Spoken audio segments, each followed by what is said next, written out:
আচলতে আমাৰ central school হয়, কেন্দ্ৰীয় বিদ্যালয় হয়, য'ত আমাৰ ভাৰতৰ বিভিন্ন ঠাইৰ পৰা ইয়াত এমপ্লয়ীবিলাক আছে আৰু তেওঁলোকে জনা উচিত যে আমি অসমীয়াবিলাক বিহুটো কেনেকৈ পালন কৰোঁ বা আমাৰ কিমান মানে কৃষ্টি সংস্কৃতি আছে সেইখিনি আমি আমাৰ সেই এমপ্লয়ীবিলাকক অকণমান জনাব খুজিছোঁ আচলতে।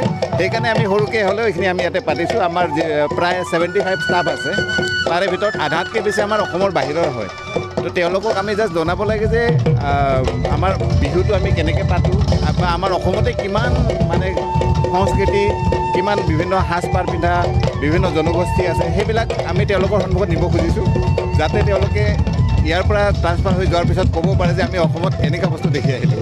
সেইখিনি সৰু এটা প্ৰয়াস ৰাখিছোঁ আৰু সেইখিনি কথা। তেওঁলোক নগাৰে হয়, ইয়াৰে সাতখৰী গোষ্ঠী হয়। তেওঁলোক আচলতে ধুনীয়াকৈ প্ৰেজেণ্টেশ্যন কৰিছে। মই আগতেও তেওঁলোকৰ প্ৰগ্ৰেম দেখিছোঁ, য'ত তেওঁলোকে অসমৰ প্ৰায় প্ৰতিখিনি জনগোষ্ঠীৰ হেৰিখিনি তেওঁলোকে সন্মুখত ৰাখিব খুজিছে আৰু মই ভাবোঁ অতি কম সময়ৰ ভিতৰত এইখিনি দেখাবৰ কাৰণে এই বস্তুটো চবতকৈ মানে মোৰ কাৰণে বহুত মানে চুইটেবল লাগিলে। সেইকাৰণে মই তেওঁলোকৰ লগত অলপ যোগাযোগ কৰিলোঁ, তেওঁলোকে যাতে আহি আমাৰ অসমৰ সংস্কৃতিখিনি আমি বাহিৰৰ মানুহবিলাকৰ সন্মুখত দেখাব পাৰোঁ যে আমি ইমান ধৰণে ধনী হয়। সেইখিনি মোৰ সাধাৰণ প্ৰয়াস এটাই আৰু ঠিক আছে।